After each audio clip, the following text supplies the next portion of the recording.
Hi everyone, hope you are well. Today I'm going to talk about how to manage your relationship with a mentor. In this video I'm talking from both the perspectives, i.e. if you are a mentee, you will know how to manage your relationship with your mentor, how to take it ahead for your professional development. And on the other hand, if you are a mentor, you will also find out how you can guide your mentee. Now, it's very important to have a mentor in your professional life if you're really serious about your development, and that's why it's a very important topic. And if you have a structured approach, you will actually get better out of this mentor-mentee relationship. Before I delve into any details, I'd like to say a few things about myself in case you have not seen any of my other videos. My name is Alok Das. I'm an organizational change manager based in Sydney. I run my personal website under the same name as my channel, which is Connect with Alok Das. It's connectwithalokdas.com, and I write articles on professional issues about living in Australia and other similar topics. Welcome to my channel, and I want to stay connected with you, so I suggest that you make a comment about how you have enjoyed or whether you did not like anything about this video. That way I will be able to improve my writing or my other videos. Let's start our journey.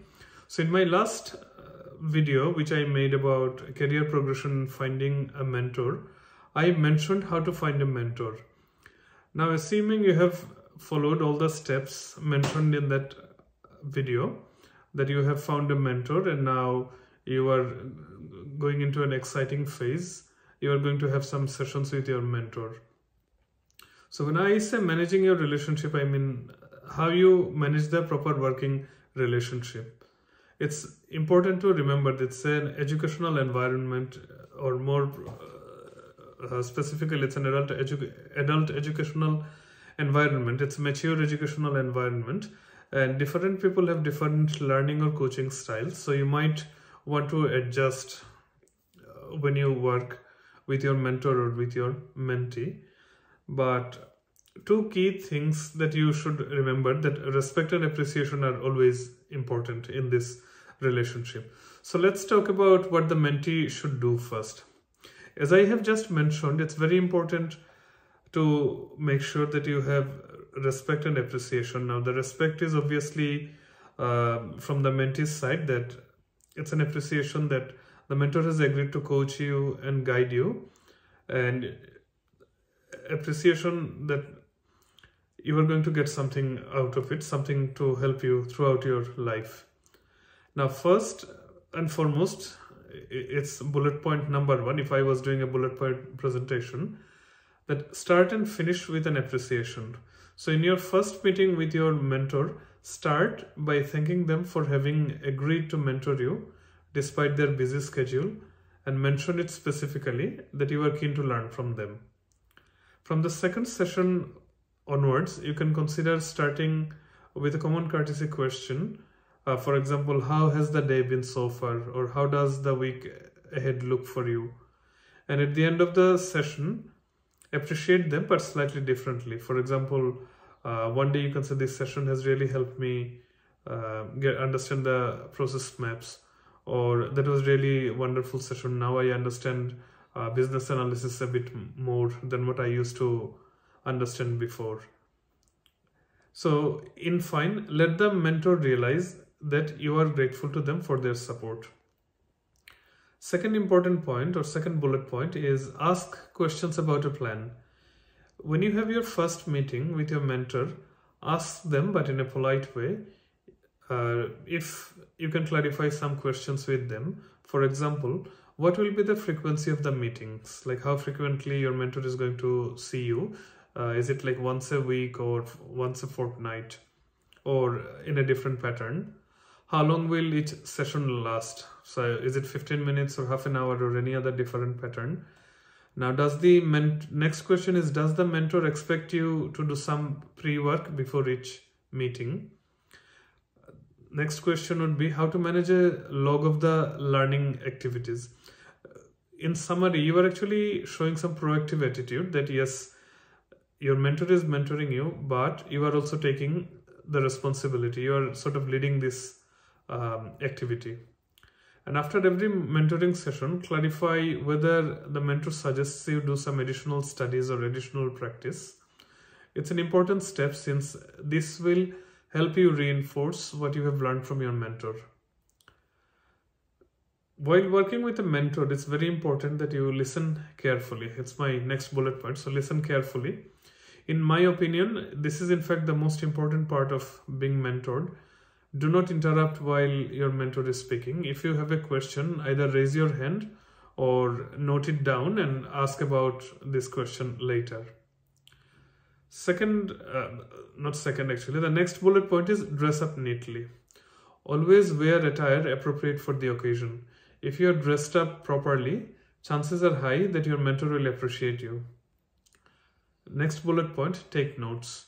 Always take notes and on a good notebook. Not only will you be able to use these notes at a later stage, but it will also display your seriousness to your mentor. In addition, research suggests that when we take notes, our brain works in a different way, much to our advantage. And once you have ended a series of mentoring sessions, like when it has basically come to an end, consider giving them a present. Now, this doesn't have to be a very expensive present. Keep it at a professional level. In my opinion, buy a thank you card and a pen or a nice diary or a book by their favorite author. And remember, it's very important to keep it to the professional level. Don't do something over the top. Now, these points were for you if you were a mentor. Now, if you were a mentee, if you are the person who is working with a mentor, then these points were for you. Now, let's come to the other side of the scenario. What to do if you are a mentor? To start with, thanks a lot for agreeing to mentor someone. Not everyone is generous enough to guide others in their professional development. So thank you for being generous enough to help somebody with their career journey. Now, through mentoring, you are actually giving your mentee some education that is likely to help them throughout their life. And as I have explained in the previous section, each mentoring session is an adult or a mature educational activity, not a babysitting session. Therefore, it is important to set up a rhythm. As an experienced professional, it is highly likely that you understand this well. Now, I'm going to tell you some steps in some sort of bullet format way that you can follow when you are mentoring someone. Number one, appreciate the mentee. Now, each individual is different from another in numerous ways. Everyone has their own ways of learning and communicating. Assure the mentee that it is a safe space for upskilling and reinforcing the fact that mentoring is not just about you guiding them. It is also about them taking responsibilities for their own development, for their own learning.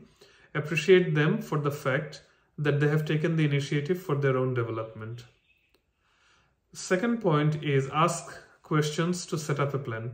Now, some mentees might be proactive and they probably will ask you a question about a plan. However, not everyone is same, as I have said. If they're a bit of a reactive type, you are actually educating them to be proactive. So it's important that you have a plan for mentoring those types of people. And you can actually ask some questions to your mentee to alert them, and you can both agree to a plan.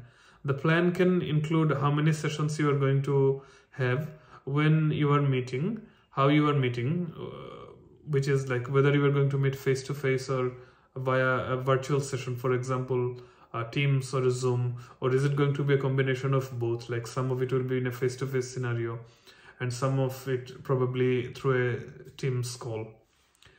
Encourage to ask questions. That's the next step. Some mentees might feel shy to ask questions. It is important that you encourage them to ask questions. You can also ask questions nicely to see if they've understood what you are trying to explain. The next point is encourage them to take notes. Again, it's a matter of what type of a mentee you have. Sometimes they might take notes because they're prepared. In some cases, it's not that they're not prepared, but could be because of nervousness, they may not take notes. But encourage them to take notes, and it is to their own advantage. It is beneficial for them to take notes. And note taking is a trigger, not for being more responsible, but it's also triggered for their thought process. So after this, if relevant, suggest additional learning. Now, wherever possible, you should suggest additional learning. It can be a book or a professional magazine or a video on YouTube, or maybe as simple as an Excel exercise. I'm just giving an example. For example, if you are teaching them data analysis, you'll probably give them an Excel spreadsheet and ask them to work on it. And obviously, courtesy is very important. So the next step would be ask some common courtesy questions. So it's always nice to ask some courtesy questions. How has your day been so far? Or how does the week ahead look for you? And if your mentee is a very nice person, chances are they have started the conversation by asking you one of these questions. And last but not the least, one very important step is assign responsibility. So from session 1, make it clear to the mentee, but of course in a nice way, that it is their responsibility to drive the sessions. You will be facilitating, you will be mentoring, you will be guiding them, but gradually give them more responsibility. It is important that both the mentor and mentee work together in a meaningful way, so both of them can benefit from these sessions. Please let me know how you have liked this session, and below in the comments section I have actually given a link to an article in the same name. Please make a comment and subscribe to my channel so we can stay connected. Thanks for listening today. Thank you.